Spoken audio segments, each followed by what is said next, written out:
So I just moved into a new apartment and found a roommate on Craigslist. Her name's Julia. Super chill, very clean, quiet. Honestly, a dream roommate. But here's the thing, she never eats. I've lived here for 3 weeks now.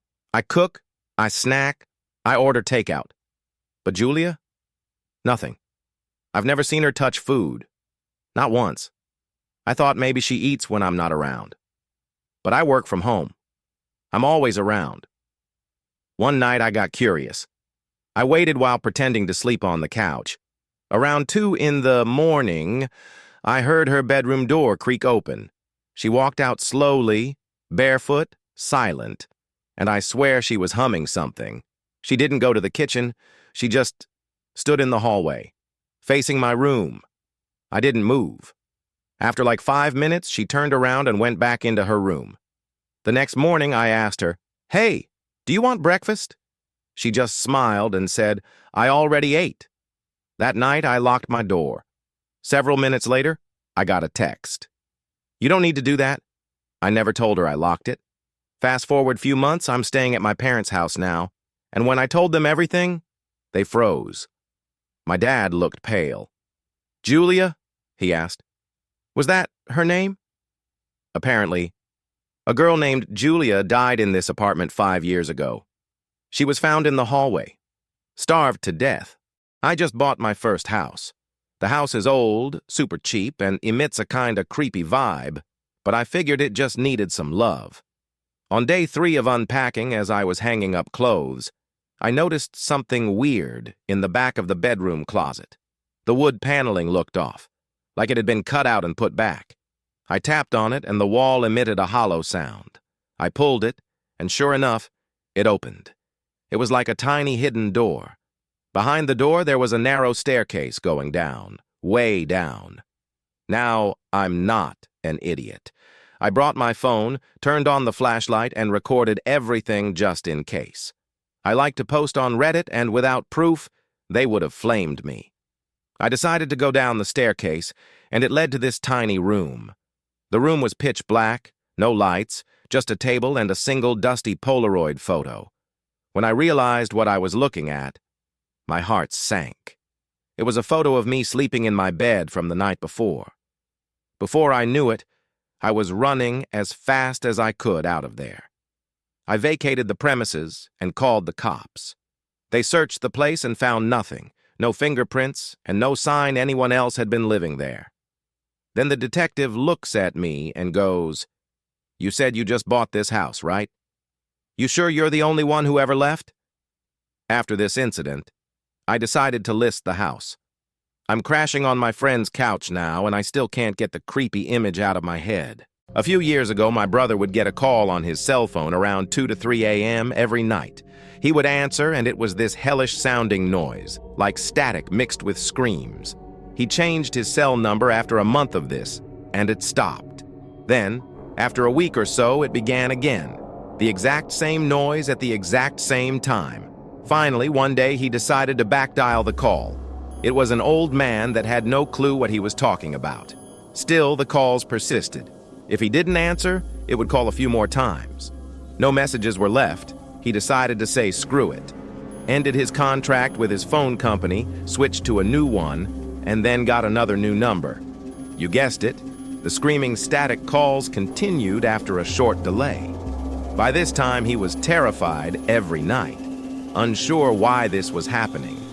He backdialed the number again and got a different person. Around this time, he lost his job and his phone. The calls stopped, of course. His phone was disconnected now. So one day, my mom asks me to listen to this weird message she got on our home phone. It was the static screaming. We showed my brother and he was freaking out. He backdialed the number again, and it said the number was disconnected this time. We never got any disturbing calls and never heard that noise again after that. I will remember this for the rest of my life due to how creepy it was. My closet door has been closed for about 2 years because the door kept sticking and I got tired of having to pry it open every morning. And for the past year, there's been a bunch of stuff blocking the door so that there's no way it can open. A few months ago, every once in a while the door knob would shake like someone was trying to open the door. There is no doorknob on the inside of that door. It fell off when I moved in. Then, it started escalating after about a month of just that. Now, it's like someone is slamming their entire body against the door to try to get it open from the inside. It's loud, and I can see the door shake from it, and have even had my fiancé come to check on me once because he thought I had been slammed against something or fallen. I don't know what it is, but ever since this started, more things have been bothering me and my house. Does anyone have any idea what this could be? I don't even know how to write this without sounding insane, but something is seriously wrong with my nephew, and it all started with a harmless YouTube Kids video. He's 5. Like most kids his age, he watches these bright, annoying videos where cartoon animals sing the alphabet or count colorful shapes. Nothing strange, nothing scary. Until last week. He was sitting on the couch with the iPad, watching a video titled, "Learning Colors with Mr. Spectacles." I was in the kitchen, I remember because I heard the song stop abruptly. Then, silence. "Hey, you good, buddy?" No response. I walked over and found him just sitting there, staring at the screen. Eyes wide open, pupils dilated like he had seen a ghost. The video was frozen in a frame. A strange character filled the screen. He looked like an old-school teacher with thick, round glasses and a plastic smile stretched far too wide. Something about his face was wrong. Like it wasn't animated. Like it didn't belong in the video. Then my nephew whispered something that chilled me to my core. I saw him. He saw me. I took the iPad and replayed the video. Nothing. Everything seemed normal. No creepy face, no jump cuts. But I knew what I saw. That frame. It was there, just for a millisecond. 4:06 in the video. I paused it again and again, frame by frame, and there it was, his face. Not a cartoon, a real face, wearing round glasses. But here's the worst part. In the reflection of the glasses was my nephew, screaming. I slammed the iPad shut. My nephew hasn't said a word since. Doctors say it's psychological trauma, that something frightened him so badly his brain shut down. But they don't understand. This isn't a one-time thing. I Googled Mr. Spectacles, Reddit threads, hidden forums, old creepypasta archives. There are whispers about him, a digital phantom that lives in kid-friendly content. He doesn't show himself to adults, only to children. If you see yourself in his glasses, you're already his. Some parents say their kids changed overnight. Some disappeared. And the worst stories? They say you start dreaming about him. Then you see him behind you in reflections. And then you put on the glasses. I had promised myself I'd never go back. Since that night, the house had sat locked and forgotten, crumbling at the end of the road. But then the real estate agent called. Someone wanted to buy it. I told myself I was only going to fix it up. Quick, simple. But the moment I touched the doorknob, I knew it wouldn't be. The door opened too easily. The air inside wasn't dusty. It was heavy. The silence pressed in. The house remembered. Every room echoed with memories. Her laughter, Sunday dinners, arguments, and reconciliations. Until the last one. I left. She stayed, crying. I never saw her again. At least not alive. Upstairs, the air grew colder. Then I saw her. Just a flicker. A face in the doorway. I froze. It couldn't be real, but it was. Inside the room, there was nothing, just her scent. I sat on the bed, haunted by the memory of the night I left. I didn't sleep. Shadows moved in the hallway, and in the morning her cup sat on the kitchen table, clean, untouched. I tried to leave. The doors locked. The windows wouldn't open. My phone went dead. The house had trapped me. On the third day, I heard footsteps, saw a foot vanish upstairs. I spoke to her. Apologies, regrets. And one night she answered, "You came back." Her voice behind me. No threat, just truth. After that, she came often, watching me in silence, hollow-eyed. I begged for forgiveness. One night, she touched my face. Cold, but soft. I wished she'd take me with her. In the morning, I woke up alone, but her mark remained. I began to believe this was my punishment. I set her place at the table, spoke to her in the quiet. Then one night, a photo fell. Her face had vanished from it, as if she was erasing herself, or me. On the 7th day, she said it again. "You know what I want." I went to the attic. The rope was still there. She stood below. I nearly stepped forward. I didn't, and she disappeared. After that, the house changed, narrowed, twisted. It became a cage. I tried to burn it down, but the flames refused to rise. The house wouldn't let go, so I screamed everything I'd never said. That I loved her, that I never meant to break my promise. That night, she appeared one last time, at the foot of the bed. And this time, she was crying. Then she was gone. In the morning, the front door stood open. Light flooded in. I left without looking back.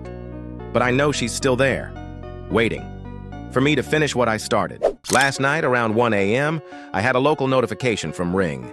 It said, "Shots fired." Did you all hear that? I'm about 3 miles from where it was reported. I didn't hear anything, but soon after, at least 20 comments said they heard multiple gunshots. So I got freaked out and went on my local Facebook group to see if anyone had posted anything, and sure enough, someone did. The comments started flooding in saying the same things, except a few more details, saying they had heard knocks on their windows and doors. Some even added that they checked and saw nothing. Others said they had called the cops and reported it, and that they even called for an update. The cops would always tell them there was no update and that they had no information. Apparently, the gunshots kept going on multiple times last night. Someone claimed they saw cops with guns and shields outside of an apartment complex, but no one ever heard sirens. This morning, they said there was a helicopter searching the area, but never any reports or explanations from the police, no acknowledgement at all. I'm not sure what happened, but I'm a little frightened, I can't lie. It all started a month ago with a strange dream that kept repeating itself night after night. Train tracks stretched into darkness, and I was standing beside them, waiting for something. Far in the distance, I could hear a sound. It wasn't an engine, and it wasn't the clatter of wheels. It was something slower, heavier, almost organic. It felt like a heartbeat, the heartbeat of a train. At first, I didn't pay much attention. Just another weird dream, I thought. Probably stress from work. But then strange things began to happen. Scratches appeared on the wall next to my bed. I started noticing marks in the dust, like something had been crawling across the floor. My palms were covered in raw scrapes, as if I had spent the night holding on to scalding metal. One night, the dream shifted. I was standing closer to the tracks, and for the first time, I saw the shape of the train emerging from the fog. I couldn't see the details, but I felt its gaze settle on me. It wasn't headlights. It was eyes. Suddenly, I was inside. I don't remember how I got there. The carriage was dark, filled with workbenches, books, bizarre tools, and people screaming in voices I couldn't understand. I tried to look at their faces, but they were distorted, like someone had tried to recreate them from memory and got it wrong. One figure stood out among the rest, tall, wearing a hood, giving silent commands to the others. I tried to get closer to see his face, but he noticed me first. That was the worst part. The moment our eyes met, something ancient and primal took hold of me. I woke up at 4 a.m, drenched in sweat and shaking. There was a scrap of paper lying on the floor next to my bed. It had 3 words on it. "He's arriving tonight." The next day, I convinced myself it was just anxiety. I stayed off social media, didn't drink coffee, even tried a guided meditation video. None of it helped. That night, I didn't dream. There was no sleep, no darkness, only the tracks. They twisted sideways at impossible angles, like geometry had finally given up. I felt movement beneath me, but couldn't see the source. And then the sound returned. Thump, thump, thump. Only this time, it wasn't a heartbeat. It was breathing. I turned, and for the first time I saw its eyes. Not lights, eyes. Deep inside the train's mechanical skull, something was watching me with cold, fascinated curiosity. Like a person studying an ant farm. I couldn't move. I could only listen as something whispered directly into my head. The voice was thick with rust, like it traveled through pipes slick with oil and blood. "You held out for a long time, but everything ends." I woke up with my mattress soaked in water. At least I thought it was water. It was black. It smelled like diesel. There was a mark on my palm,